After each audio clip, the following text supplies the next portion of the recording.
আমি যাব না, ছেড়ে দাও আমায়, যেতে তো তোমাকে হবেই, দেখো বাইরে কি সুন্দর আবহাওয়া, তুমি একদম সুস্থ হয়ে যাবে। জন্য ব্যাড নিউজ হচ্ছে আর কোনোদিন নিজের পায়ে হাঁটতে পারবেন না। থেকে ইয়াসের জীবন একদম চেঞ্জ হয়ে যায়। ও অনেকবার ট্রাই করার পরও আর হাঁটতে পারেনি।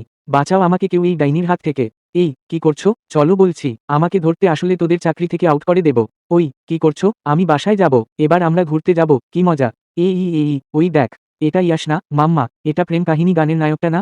আরে ইয়াশ, কেমন আছেন? আমি আপনার অনেক বড় ফ্যান। আমরা তো ভাবতেই পারিনি আপনার সাথে এভাবে দেখা হয়ে যাবে। এই জেনি, আমাকে একা রেখে কোথায় যাচ্ছ? ওয়াও, এটা দেওয়ার পর আপনাকে আরো কিউট লাগছে। গাইস, তোমরা কারা কারা ওর সাথে পিক উঠাতে চাও? এদিকে আসো, আমি তুলে দিচ্ছি। পথচারী, হ্যাঁ, আমরা উঠাতে চাই। প্লিজ তুলে দিন। ইয়াশ, একটা পিক প্লিজ। ইয়াশ, এদিকে তাকাও। ওয়াক ওয়াক, এটা থেকে কাঁচা গন্ধ বের হচ্ছে কেন? শেফ, জি স্যার, খাবার কি ঠিকমতো রান্না করো নাই?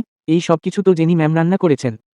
খুব টেস্টি হয়েছে। ওয়াক, খাবার সেদ্ধ করো নাই। ওয়াক ওয়াক, কি হয়েছে আপনার? দাঁড়ান, আগে শেষ করি। ইয়াশ, অনেক খিদে পেয়েছে, এবার বলুন। ওই, আমার পায়ে শিরশিরি দিচ্ছে। ও কি করছে কে জানে? আবার হাতে, আহা কি আরাম। ওহ, আর নিতে পারছি না।